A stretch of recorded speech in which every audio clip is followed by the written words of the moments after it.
Oromo View,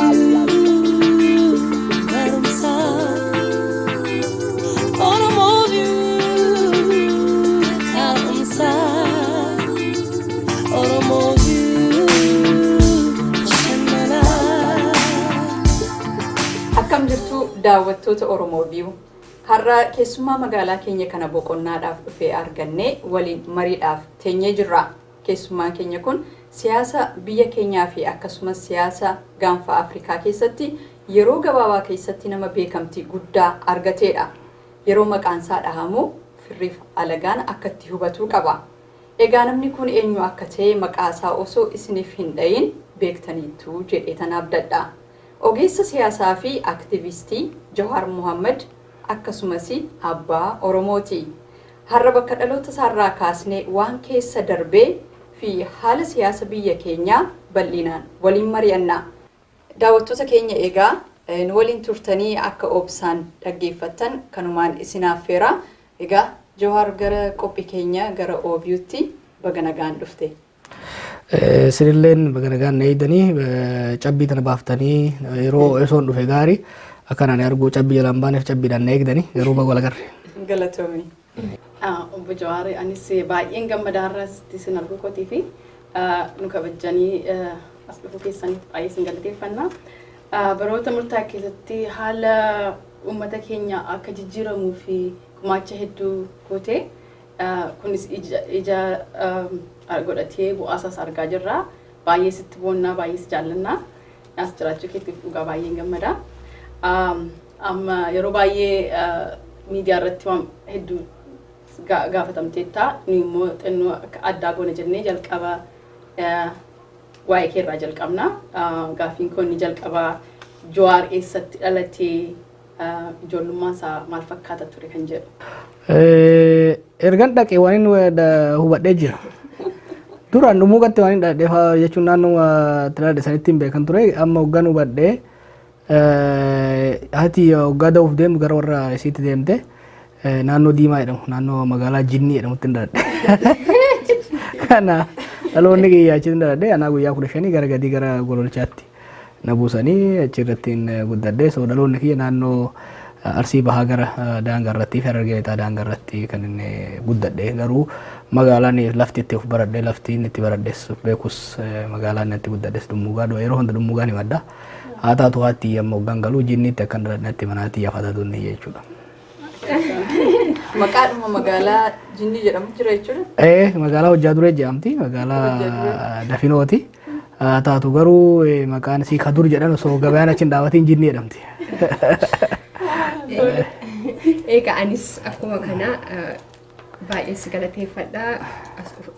OV keenya irratti argamte kabaja nuuf kennitee dhufuu keetiif guddaa si galateeffadha. Akkuma kanas baay'een sitti boona. Saba keenyaaf geeddarumsa baay'ee agarsiistee kan biyya lafaa guutummaa dhugaasii ba'udha. So baay'een sitti gammada. Ammayyuu jabaadhu. Achumaan immoo rabbiin isin kadhadha.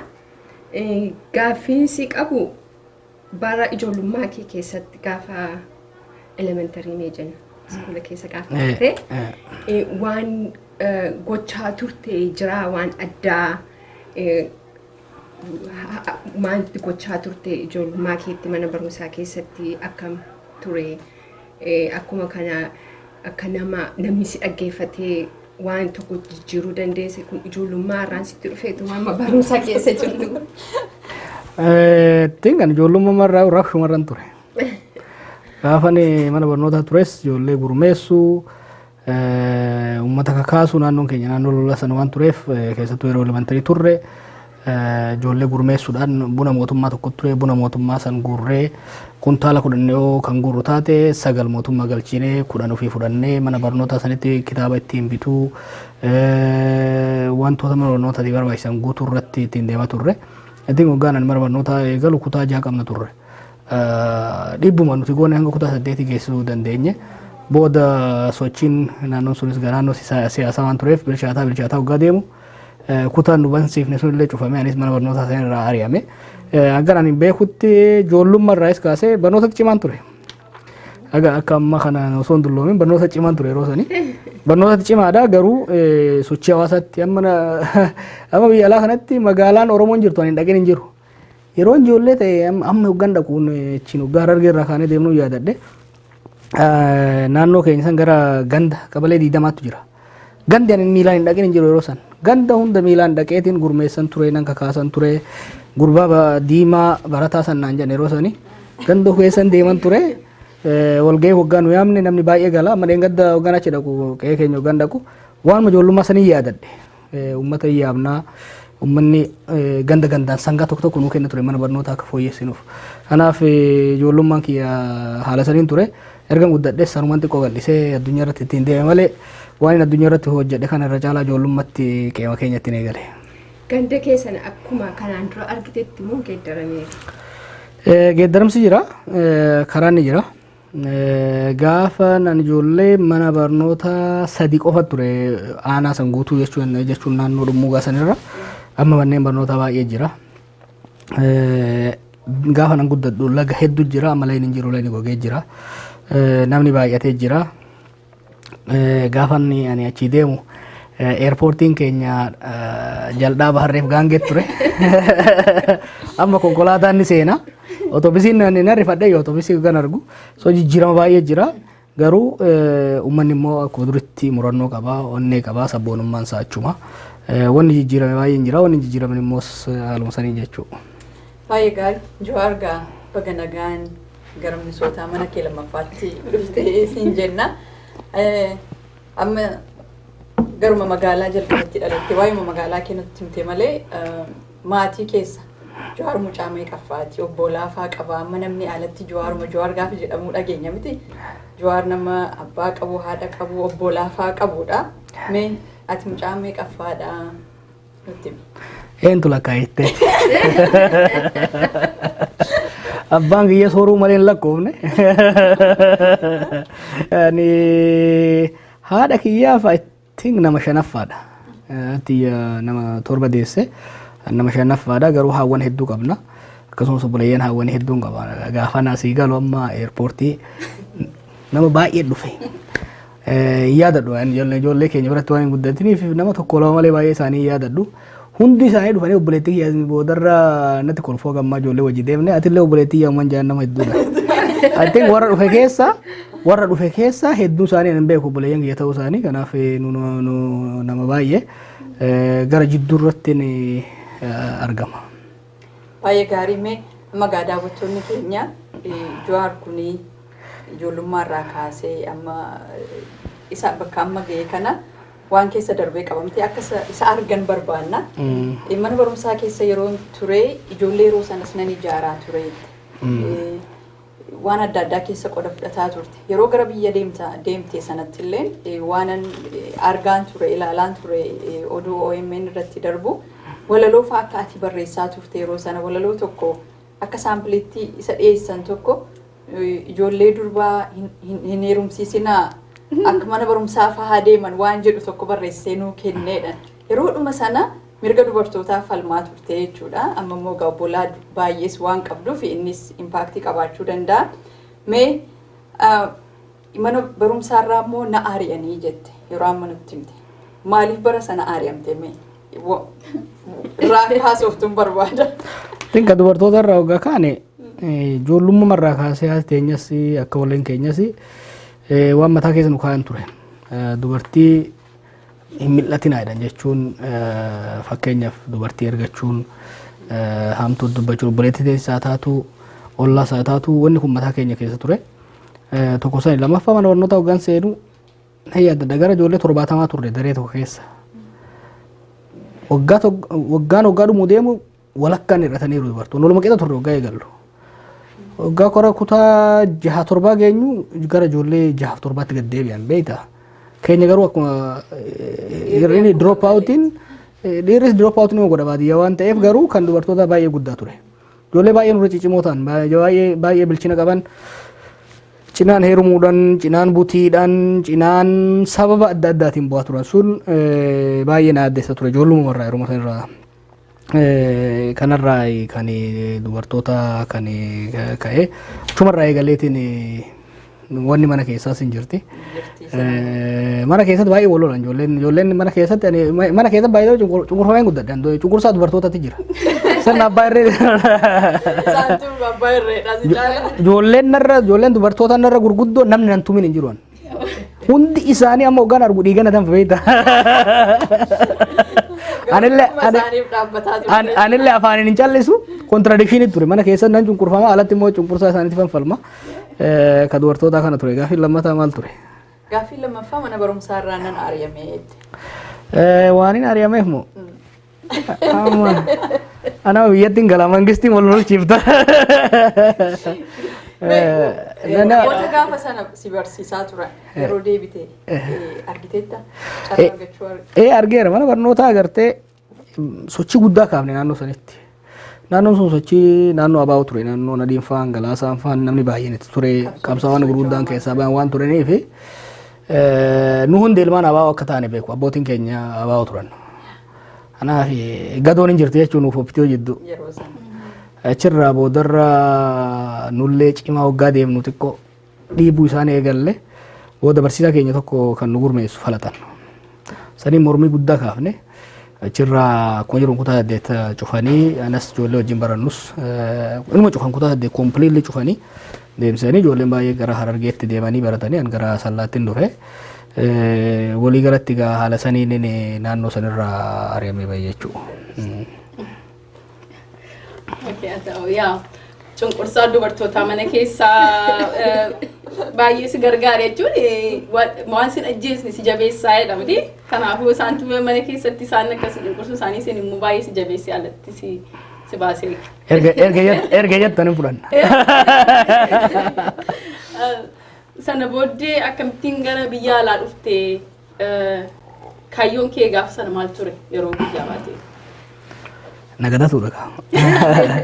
Ani dhummugarraa kan deeme Sallaattiin kutaa 8 mana barnoota kaatolikiitiin baradhe kutaa 9 achittiin baradhe siyaasaa dhodhoifataa ture booda mul'annaan achillee ba'uun dirqama taate gara Adaamaa dhaqee kutaa 10 baradhe qabxii gaariin qaban ture san booda wal dorgommiin tokko dhufee wal dorgommii scholarshippiiti barsiisan tokko ammallee dhaqee argeetiin ture abarraa jedhaniini. Directora ini wal dorgommiin sun dhufnaan guutumanii naan jedhan biyya alaan deemu jedhan yeroo san sabboonummaan beektaa katti waan hojjette ibidda sirraa qabanarraa qabata.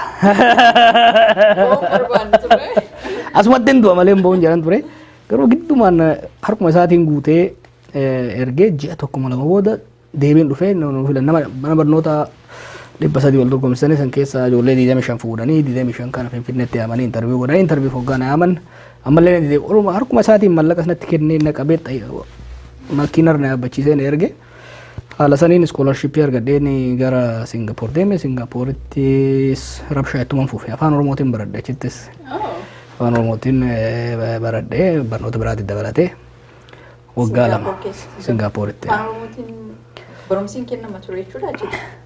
In kennamu sistemni nuti keessa turre suni akka preparatoriiti. High school fi university jidduudha.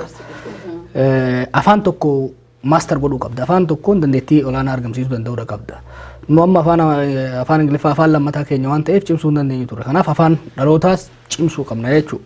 Kanaaf ijoolleen biyya keenyarraa dhayitu na dura dhayite hundinuu afaan Amaaraa baratan turan.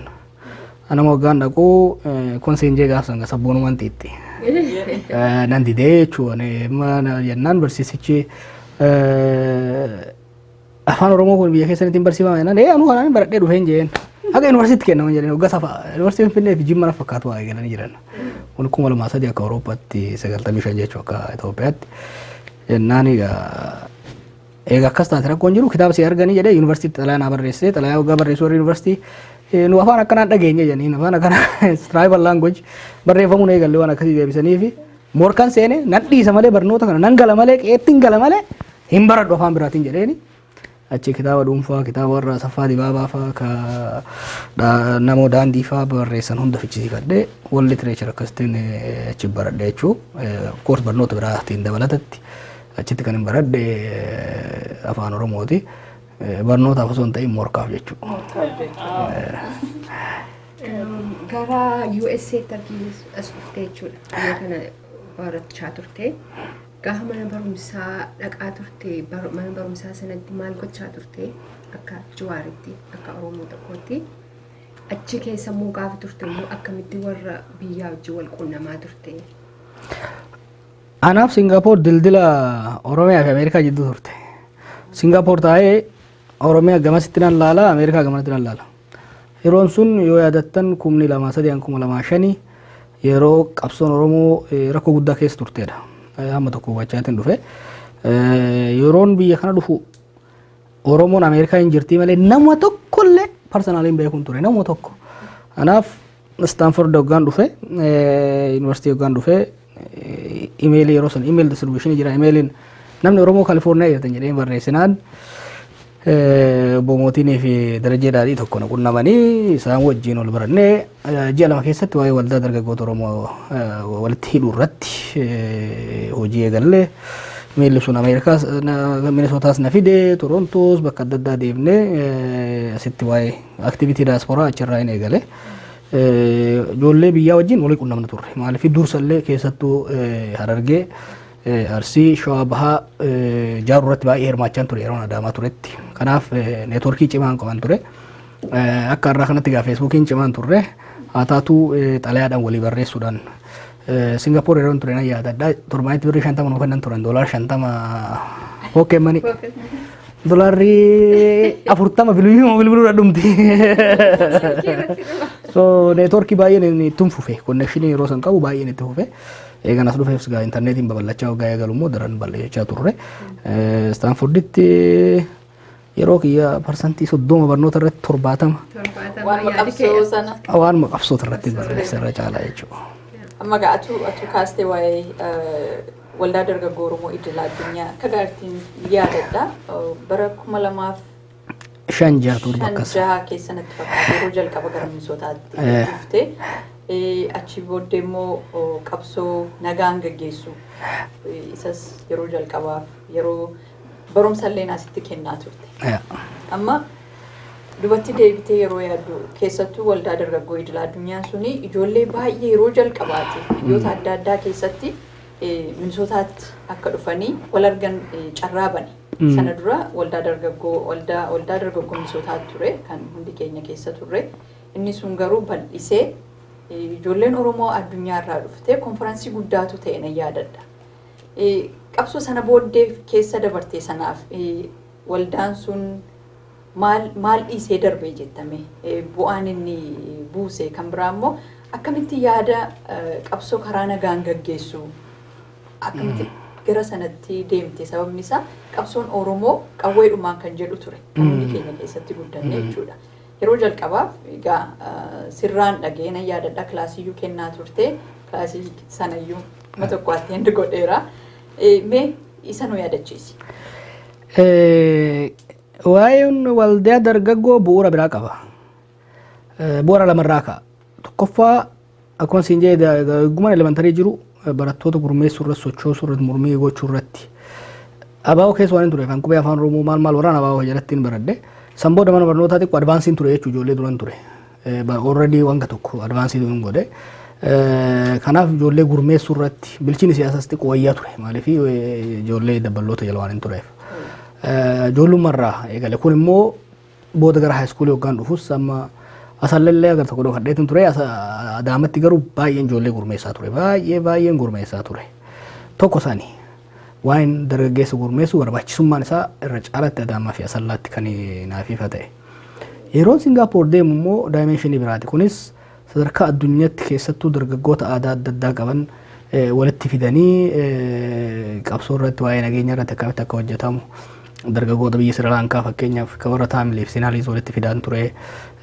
Addunyaarra Yuuroop deemee warra Yuuroop keessatti yeroo sanitti amma tenshinii guddaa ture warra baqattootaatti fi warra biyyaa jidduu isaan walitti fiduun akka leenjisu na erguu turanii Kaanadaan dhaqan ture. So youth leadership hoggansa dargaggootaa irratti exposure guddaan argadhe. Waan achi argadhe san Oromoo irratti fiduun barbaade garte. Kanaaf yeroo as dhufe akkuma as dhufeen jalqaba ji'a lama keessatti kan inni waa'ee kana push godhaa ture yoo yaadatte gara August keessanii gara Ameerikaa dhufe Oktoobar keessatti xalayaa barreessee facaaseen gara dargaggoota jaaruutitti yaadadhaa dameen Adamoon Arfaaseen hundi kontaaktuudhaan seenaan faan dhufanii leenjii duraa isaaniif kennine warra moona leenjise moo finne leenjifne sitti yaadadha mana reeraa Arfaaseetitti kan leenjii duraa dargaggootaaf kennine wanni gaarii goone hojii gaarii eegalle jechuudha. Reorreentu gochuun barbaachisaa ture maaliif yeroo sanitti wanni hundi dhaaba siyaasarratti waan hirkateef dhaabni siyaasaa hoggaa laamshoo hawaasa keenya laamshessee ture. Kanaaf jaarmaalee hawaasaa civic society jalaa baasanii gurmeessuun barbaachisaa akka jedhu irraa kan waa'een dargaggootaa sun kan dhufe ittiin kamma Ameerikaa kaabaatti namni hedduun warra achi keessaa eebbifame jechuudha bu'aa buusaa jiru. Maaliif individual fi collective leadership irratti kan hojjechaa turre. Individual capabilities dandeettii nama dhuunfatii fi dandeettii waloo irratti kan leenjii kennaa turre yeroo sanitti keessattuu akkaataa garaagarummaa itti maaneej godhamu irratti hojjechaa turre.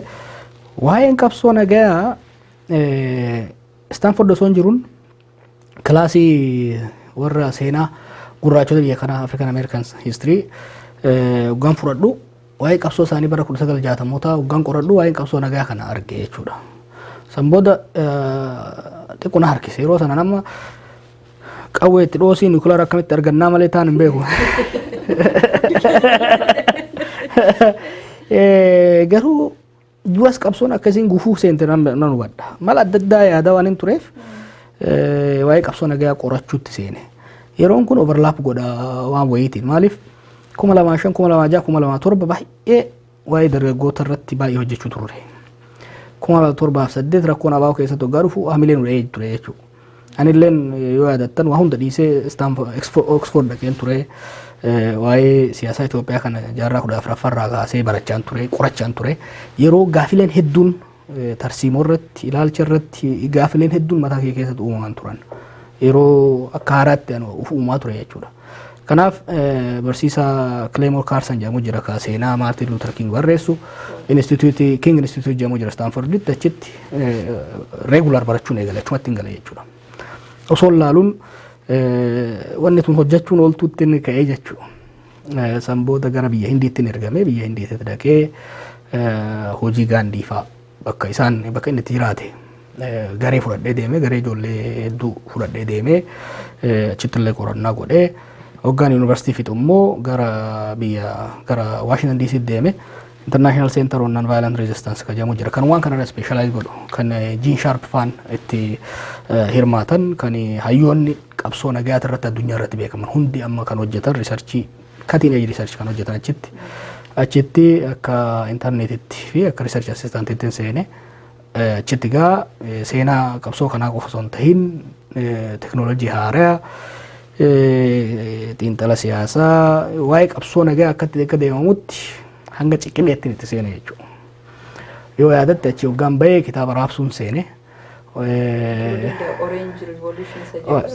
waa'ee Orange Revolution waa'ee Force More Powerful tarsiimoo qabsoo as dhufeellee barsiisuun eegalee namni hundi maal namichi kun nama san namni hundi qawwee waan jedhuuf namichi kun qabsoo seenne bishaan naquuf deemalleen turte.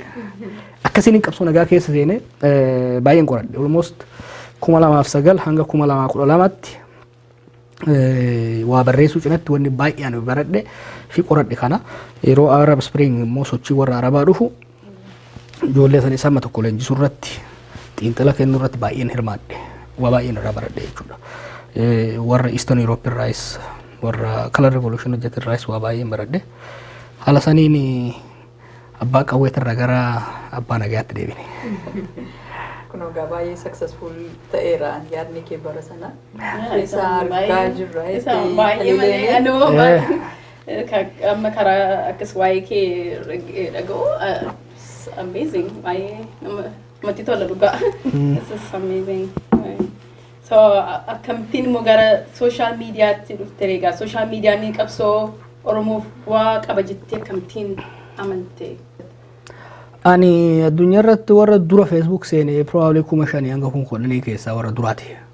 Facebook achuma Stanford fuulduratti kan banamte wajjira xiqqoo takka turte.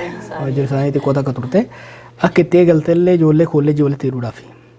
Eeguma eegalallee kolleejiilee yuunivarsiitiilee gurguddaa Ivy League ta'an kanneen akka Harvard, Yale, Princeton, Stanford kana walitti hidhuudhaan ijoollee achi keessa jirtuun. So freshman classiin keenya Facebook 2014 eegalee kuma lamaaf afur eegale kuma lamaa shaniin Stanford dhaqee so warri dura itti seenee warra garee keenyati jechuudha. Yeroo sangaa waan baay'ee fi miti waluma barachuudhaaf dargaggeessaaf dargaggeettii wal barbaaduudhaaf kanuma kanaaf hojjeta hojiirra oola ture. Facebookiin MySpace bakka bu'eeti kan dhufe yaadattan MySpace ture san dura. MySpace ture SMS maal meseejiin tokko ture kanarraa gara Facebookitti dhufne. Dhaloonni keenya gaafa social media wajjin kan dhufe. Garuu qabsoo nagaa waggaa qorattuuf waggaa barattuuf leenjiftu communication strategies key. Communication strategy yeroo bal'aa fudhadhee kan irratti baradhe qabsoon tokko yoon himamin naareet yoon godhamin kophaa isaatiin bu'aan buusu. Kanaaf communication strategy baay'ee barachaa waan hin tureef yeroo sanitti traditional media irratti televizyinii irratti maal irratti media akkamitti manipulate goota ka jiru barachaa turre. Social media immoo bahaa waan tureef gaafii ture hayyootuma waan kana baratan keessatti internetiin kunoo akkamitti dhiibbaa fida. Kan jedhu disruptive ture internetiin beeyte.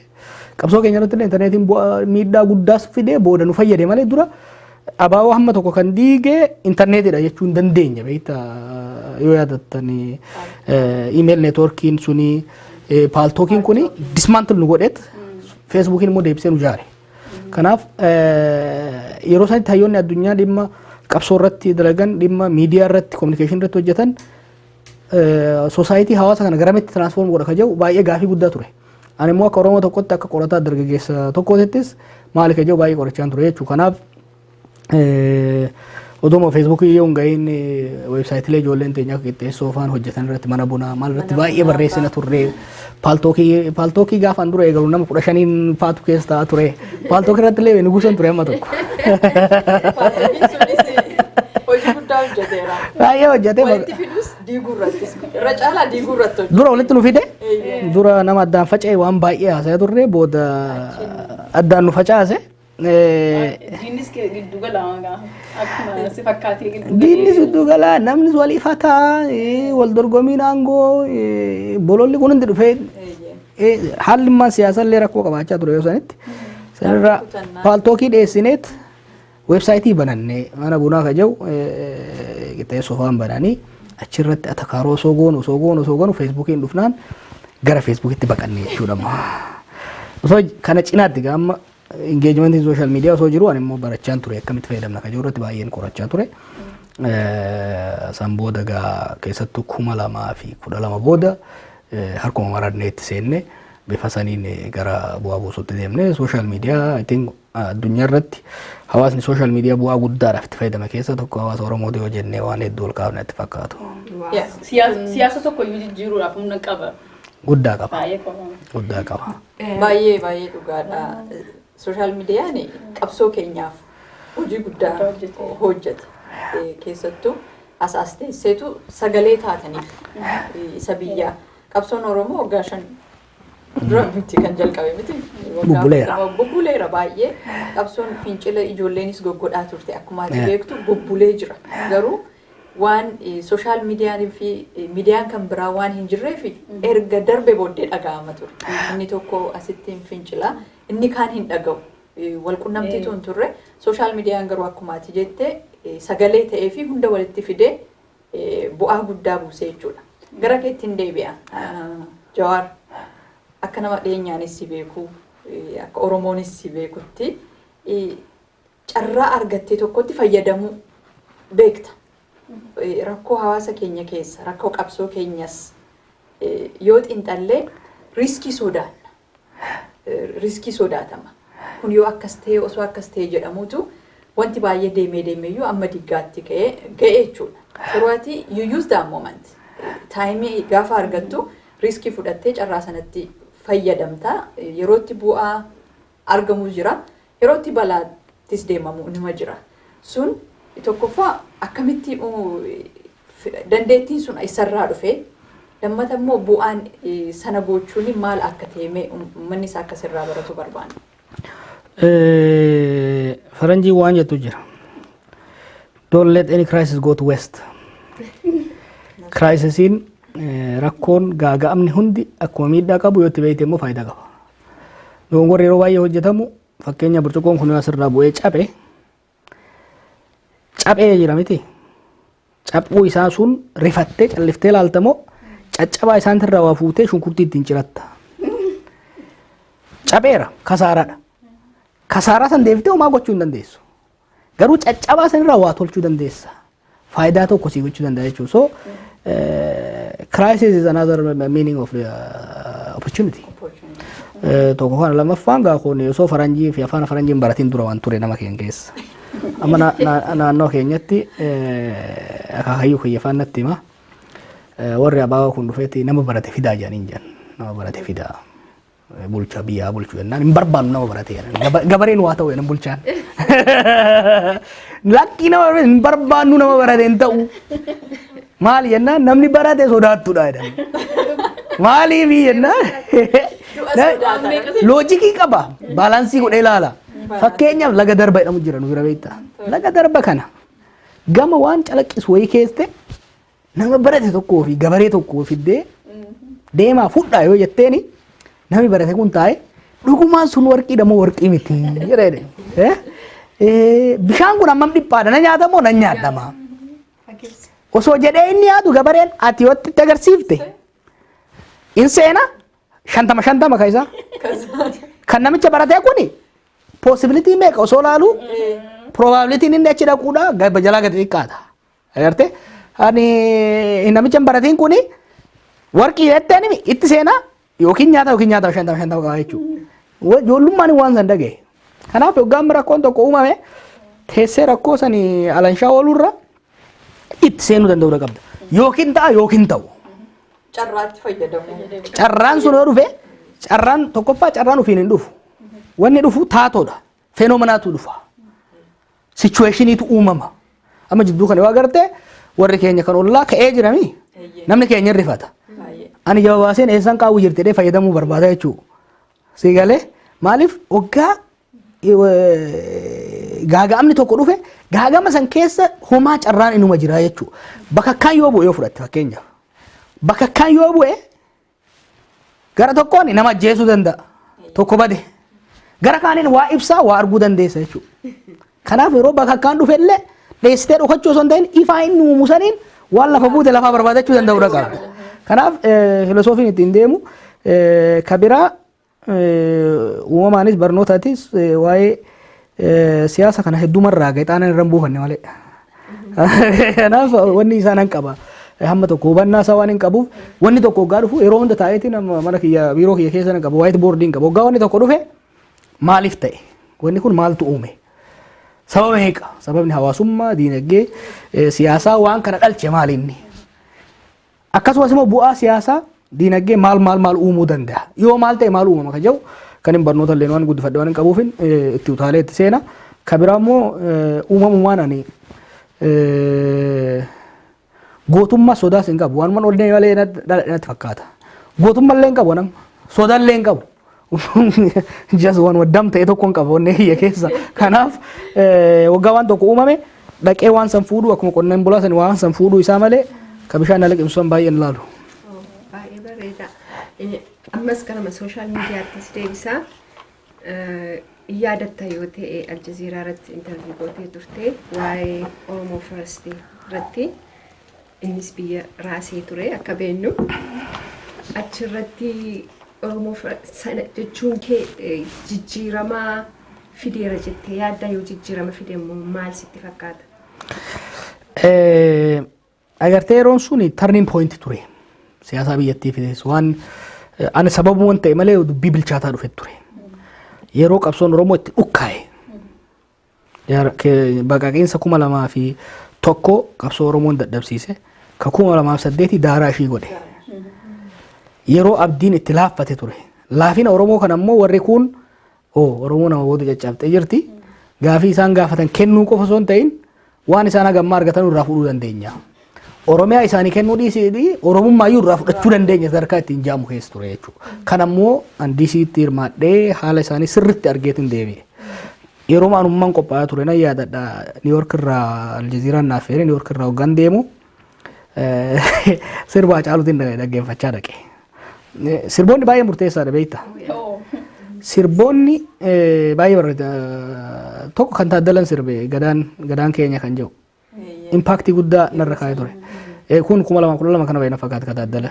2013 immoo tokko nyaatu kan jedhu tokko taa'ee tokko nyaatu jedhu suni kan Hacaaluu isa dhaggeeffachaa dhaqe hanga stuudiyoo seenutti gurra keessa kaafadhe. Kanaaf an kanuma danfe kana stuudiyoo seene beeyta. Ana danfee jiru gaafii nama danfisu na gaafatte. Gaafii yaadne turre. Gaafii yaadee yaadne wanni isaanan beeka. Gaaficha hin beekne malee gaafichi namicha Clash of Civilization barreesse irraa dhufa. Huntington irraa dhufa. Samuel Huntington irraa dhufa. Who are we kan jedhu gaafii eenyummaa irratti kitaaba barreesseera biyya kanatti. Kana qoradheera yuunivarsiitiitti. Gaafiin sadarkaa eenyummaa jedhamu kuni kamtu dursa? Kamtu dursa kan jedhu namni eenyummaa hedduu qaba. Eenyummaa sabaa qaba, kan biyyaa qaba, kan naannoo qaba, kan sadarkaa adda addaa qaba, kan amantii qaba, kan maalii qaba, kan koorniyaa qaba, kan jandar jechuudha. Kana hunda qaba. Kamtu dursa gaafiin jedhu kuni yeroo hunda eenyummaan identitiin it could be either competitive or compatible. Jechuun eenyummaan kun wal dorgomuu danda'a yookiin wal dura dhaabachuu danda'a. Kana theoretically background isaan qaba. Gaafii hoggaa isiin gaafattu tokkoffaa Hacaaluu na danfisee na fide. Lammaffaa immoo Samuel Huntington jalaan na qopheessee jira jechuudha. Kanaaf hoggaa isiin waan san gaafattu yeroo mallee hin fudhanneen. Onnee kiyya keessattis takka immoo san dura immoo ani. Hoggasuma deebiste tokkoffaan san dura gaafii saniif shakkillee qabaadhee hin beeku ani. Itoophiyaa eeguma adaamaa dhufeen arge. Dur nu bira hin jirtu. Nu bira wattaaddara Itoophiyaa qofa jira beek dur. Nu bira Itoophiyaan dhufe eenyuun wattaaddara dhufeedha qofa hin beeknu. Nu bira Oromoo jira. Kanaaf theoretically isaan nan beekaa predispositioniin jechuun kan ijoollummaa sunis kan barnootaatis ni jira saniif hin deebise dhiibbaa guddaa fide. Maaliif dhiibbaa guddaa fide? Oromoo hamilee qabdus hamileen cabees ol kaase. Nulleen duulli san booda itti goone akkuma reefu jennetti hiree san itti fayyadamne. Saffisaan duulli Oromo First Community Engagement jennee goone suni hamilee uummataa deebisuu irratti onnachiisuu irratti uummanni akka hinaafu hagan hunda tuffatamne kan jedhu sirriitti itti fayyadamne. Oromo Firstiin ofiinii miti kan bu'aa buuse. Oromo First is an event akka reefu jennetti opportunity dha. Eventidha opportunity illee miti it's just an event. Yoo itti dhiifne ittiin nu cabsuu danda'ama ture. Gara opportunity jijjiirree duula guddaa waan ittiin gooneef siyaasa Itoophiyaa hin jijjiire. OMN ittiin dhaabnee waan bu'aa guddaa irraa buufanne jechuu. Kanaaf I think sarara dheeraa seenaa Oromootiif Itoophiyaa irratti bakka murteessaa ture natti fakkaata. Jechisu dhugaadha amma waa'ee eenyummaa kaaste kanarratti siyaasa biyya sana keessatti amma akka arginutti yeroo hunda eenyummaa fi lammummaatu wallaaqaa jira jechuudha. Adda baasanii wallaaluutu rakkoo guddaa keessatti nu seensisaa jira. Kun maaliif ta'a? Tokkoffaa kan biraa immoo gaatuu kaasteetta Oromo First jechisuni eventiin sun uummata Oromoos walitti fidee dhalachuu OMN filleen sababa ta'ee jechuudha. Dhalachuun OMN bu'aa guddaa gaa waan hojjetee qaba ati immoo qoda guddaa keessaa qabda waa'ee sarraas akka haasoftu barbaanna. Garuu mee waa'ee wal makuu eenyummaa fi lammummaa ammanu eenyummaa keenya beekna. Lammummaan immoo waan addaati. Lammummaa waan jijjiirrachuu dandeessuudha. Eenyummaan garuu waan wajjin dhalattuudha. Biyya sana keessatti garuu kun qulqullaa'ee waan hin baramnee fi rakkoo ta'aa jira ammallee. Rakkoo qulqullaa'ee baratamuutii miti beeyta. Rakkoo dantaati. Amma addunyaa kanarratti yoo agarte warri olaantummaa siyaasaa fi olaantummaa diinagdee qabu yeroo hunda individualism dantaa dhuunfaa dursan. Maaliif tokkoffaa lakkoofsa muraasa lammaffaa akka dhuunfatti waa aangoo siyaasaatu diinagdee harkatti qabatanii jiran. Kanaaf humna isaanii calaqqisiisuudhaaf akka gaareen walitti dhufuun baay'ee isaanii barbaachisu. Guruppiidhaan dhufuun walitti isaanii barbaachisu.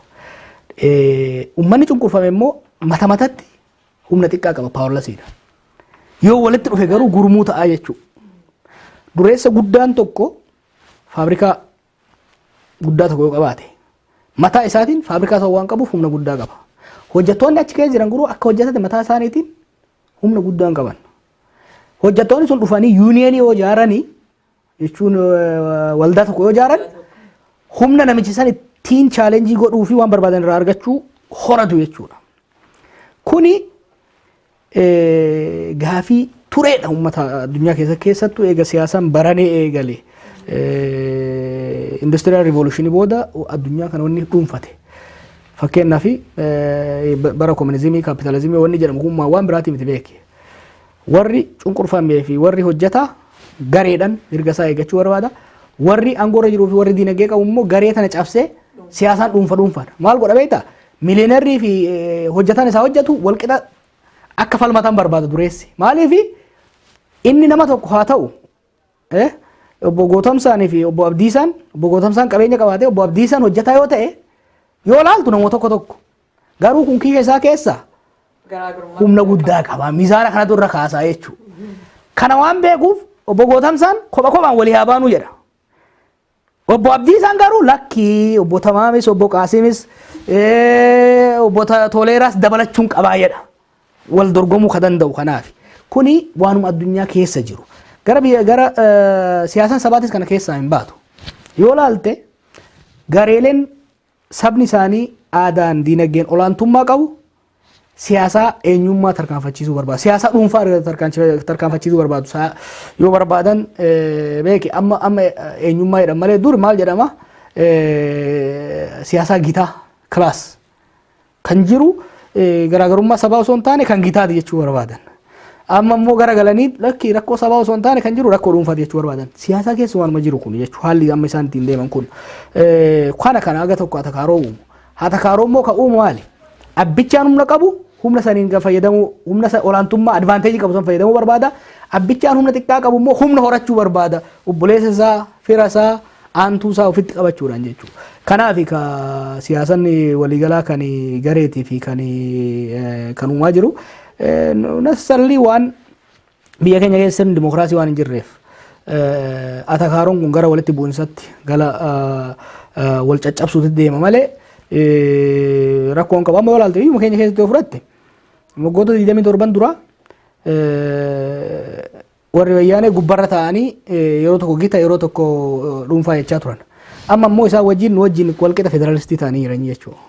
Amma gaddee garte warri gama Amaaraa ka dura maqaa Itoophiyaatiin siyaasa maalii oofuu barbaadan sun immoo amma nu wajjin isaanis sabboonummaa xiichaa jiranii jechuudha. Kanaaf siyaasaa dhuunfaa tan gaggeessamoo siyaasaa garee tan gaggeessanii bakka aangoon jirturraa gadi moo ol jirta. Bakka diinagdeen jirturraa gadi moo ol jirta irratti hundaa'a jechuudha. Kanaaf jechuudha rakkoon kan biyya sana keessatti uumamaa jiru. Dubbiin waa'ee eenyummaa osoo hin ta'in waa'ee diinagdeeti. Waa'ee diinagdeeti. Amma Oromoon tun amma aangoo qabatteemi waggaa kunnaan takka yoo teette eenyummaan haa badu jetti. It is your relationship. It's your relation, your distance from power and wealth that defines it. Amma haalli biyya keenya keessa jiru gaa yaas gaarii gootee beekta gaa akkamitti xiinxalta maalirra jiru maalitti adeemaa jira. Isin nuyi maalarraa kalaaltan. Nu amma beekta warri biyya keessa jiru akka qurxummiiti beekta. Qurxummiin waan bishaan keessa jiru kan hedduu laalti hin beekti. Simmoo warri daasporaa akka allaattiiti. Alaa gallaaltanii jechuudha.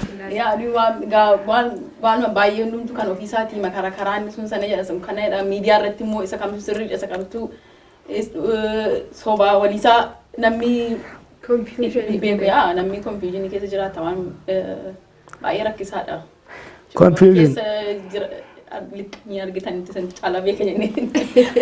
Dhuguma garuu kan talileettiin dabala waggaa dheeraa booddee egaa amma gara biyya deebiteetta. Mee gara qabsoo asitti biyyaan baateessee godhaa turte booddee haalli jijjiiramee yeroo gara biyyaatti deebitu haala si mudate akkamitti argatte? Anaaf beektaa agas maran fagaanne qaamaan as jiraadhe malee qalbiin tiyya halkanii guyyaa achumaan hin turee fi wanni haaraa baay'ee natti uumame hin jiru.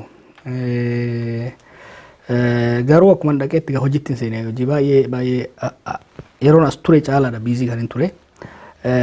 Wanni wayyaa asitti biiroo matanan ta'a soon bula akkuma beektanitti achi baadiyyaa keessa deemuun baay'ee socho'uun barbaachisaa ture. Uummata bal'aa arganii waliin haasa'uun barbaachisaa ture. Asitti amma yaada uummataa argachuudhaaf addunyaa yeroo san kan hin deemu doolaara walitti qabuu qofaaf hin turre yaada uummataa dhaggeeffachuudhaaf. Maaliif uummata kanaaf tarsiimoo baasuu barbaadde haala baasuu barbaaddu taate dirqama uummata dhaggeeffachuu qabda maaliif akka warra nabiyyootatti malaayikaan dhufanii namatti himan malaayikaan jaarsumaa fi manguddoo biyyaa kana jechuudha.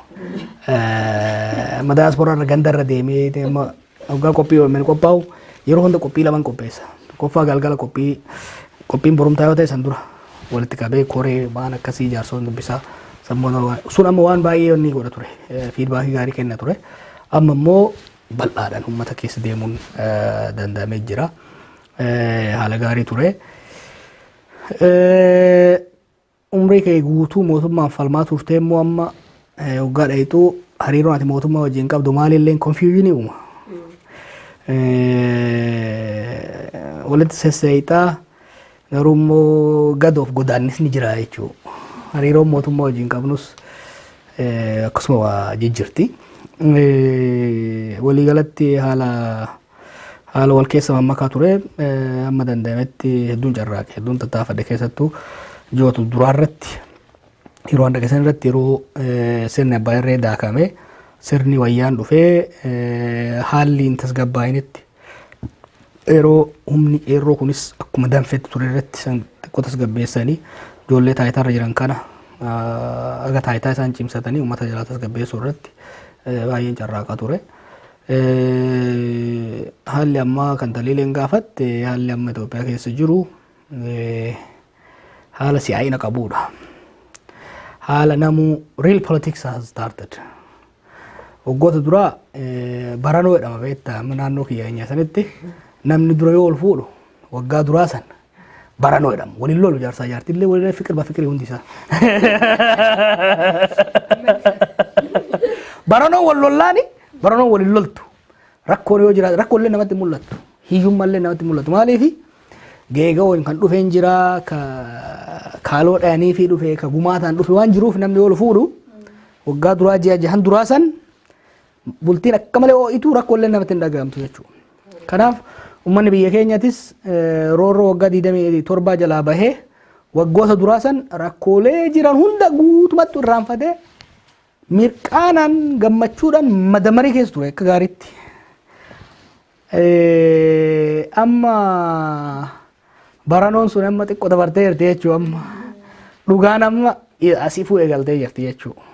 Garaagarummaan badee awwaalame sun illee amma as bahuu eegalee jira. Tokko kana lammaffaa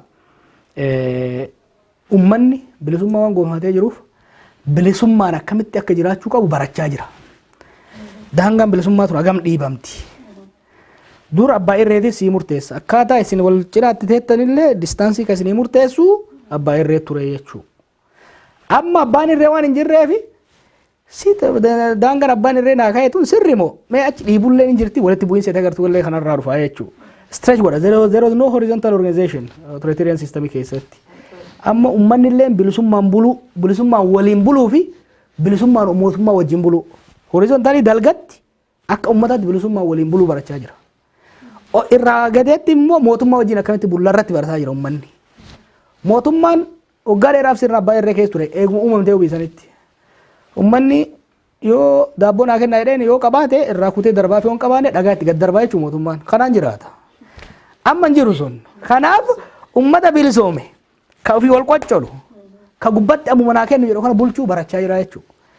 Amma gaaga'amni fi dadammaqiinsi walitti bu'iinsi wal xixxaan amma Itoophiyaa keessatti agartutti kuni waanuma ce'umsa keessatti dhufu. Garuu dogongoratu hojjetame agartee.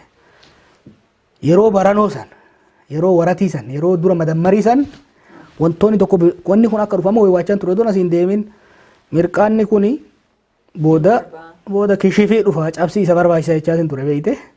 Itti qophaa'uu dhabame amma cabsii barbaada silaa biyyi sun amma waan kishifi isa godhu barbaachisa. Karaan tolchineef mirqaanni sun guutee dhangala'aa jira amma beeyte. Kanaaf wanni amma roodmaap jennee haasofnu kun qophaa'uu dhabuun waan sadii wal nyaataa jira. Siyaasaan gubbatti jirti. Siyaasa irratti qophaa'uu dhabuun fi waliigalteedhaan argamuu dhabuun security irratti nageenya irratti rakkoo uumaa jira. Rakkoon tasgabbii immoo diinagdee irratti rakkoo uumaa jira. Diinagdeen haga tokko jarri kun saamatee deemee haga kaan kun ukkaamsatee jira. Rakkoon diinagdee jira kun sadeen amma rakkoo uumaa jira. Kanaaf waratiin sunii fi ho'i sun dabree jira. qorra hamatti hin seenne garuu of eeggannoo yoo deemamuu baate rakkoo uumuu danda'a. Natti fakkaata akkuma danda'eef jetti yoo hojjetan garuu keessa bahuu danda'a. Oromo